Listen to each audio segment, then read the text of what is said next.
Alright, and the fourth fight of the night, or I guess you could call it the co-main event, we've got a heavyweight fight, Lorenzo Hood versus Martin Buday. Lorenzo Hood is 12-4, he's got a bit of experience, he's actually headlined a World Series of Fighting show in the past, which is now PFL, which is a pretty big organization. Martin Buday, on the other hand, 8-1, that one loss coming to Juan Espino, currently fighting in the UFC, and he's the Ultimate Fighter Season 28 champion as well. So, and he's a big boy too. He last weighed in at 273 pounds.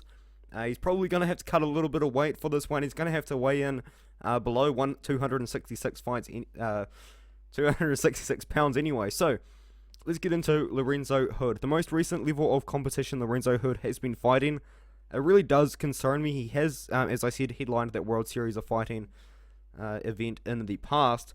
And unfortunately, the most recent fight that I really could find, apart from that World Series of Fighting fight, is his loss to Shelton Graves, where he was just dominated on the ground for the last 2 rounds. So I'm going to be honest, I really have not had the best read on Lorenzo Hood, apart from just seeing him get dominated by Shelton Graves on the ground. So it'd be interesting to see how he looks. I mean, I'm going to be honest with you guys, I really have not seen too much from this guy as of recent, but he has been active. He's fought 2 times this year. He was meant to actually fight Lucas Brzezinski, who I think he actually got the contract in his Dana White's Contender Series fight. But anyway, he's fighting Martin Buday. I've got quite a bit to say about Martin Buday, so I will get onto that.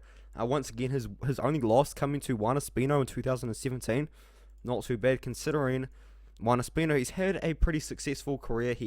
He's 41 years old now, but he had that pretty controversial split decision loss to Alexander Romanov. And yeah, he was the winner of the Ultimate Fighter Season 28 finale, where he beat Justin Frazier, went on to beat Jeff Hughes, and now he fought Alexander Romanov. So, pretty good, or not a bad looking loss there, I guess.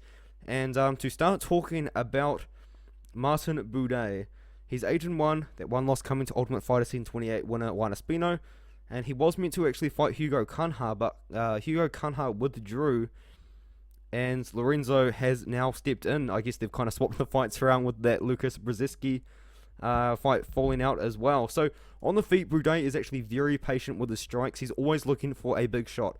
In the first round and a half of this fight, he landed 4 significant strikes. Like he's not really one to throw, but it is worth noting that this fight is actually a 5-rounder.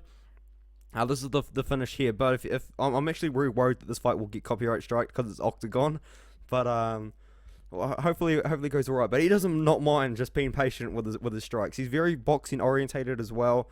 He because the fight was 5 rounds, I'm pretty sure he probably was just waiting for Minder here to just get really tired before he kind of went all out, because it is heavyweight. Both guys do have knockout power, but yeah, man, it's a very interesting strategy from Buday in this one. Maybe we'll see a repeat of that. And yeah, my pick is Buday, Martin Buday to win by KO. And I'm picking, honestly, probably in the second or third round, because he is showing a lot of patience in that first round, man. He didn't really throw anything in the first round. I'm pretty sure the stats actually come up on the screen coming up here. So he's got heavy hands, and I do see him getting the KO over Lorenzo Hood, maybe in the second or third round. In his last fight, he waited for his opponent to get tired before he started to throw, and perhaps we could see the same game plan happen here as well. So, just waiting for the stats to come up on the screen, so I can kind of show you guys that Octagon stats had only 4 significant strikes. Oh, well, I guess you guys are just going to have to believe me. I've got Lorenzo Hood. I've got Martin Buday. I've got him by KO. I think that's actually a pretty confident pick, to be honest. I know I haven't seen much from Lorenzo Hood, but I like Martin Buday, man. I like his chances in this fight here. He does actually fight at the Black Zillions gym, which is actually pretty interesting as well. Black Zillions, obviously a pretty well-known gym. They had the whole Ultimate Fighter, American Top 10 versus Black Zillions as well. But no, I've got Martin Buday in this one. I think he does get the job done.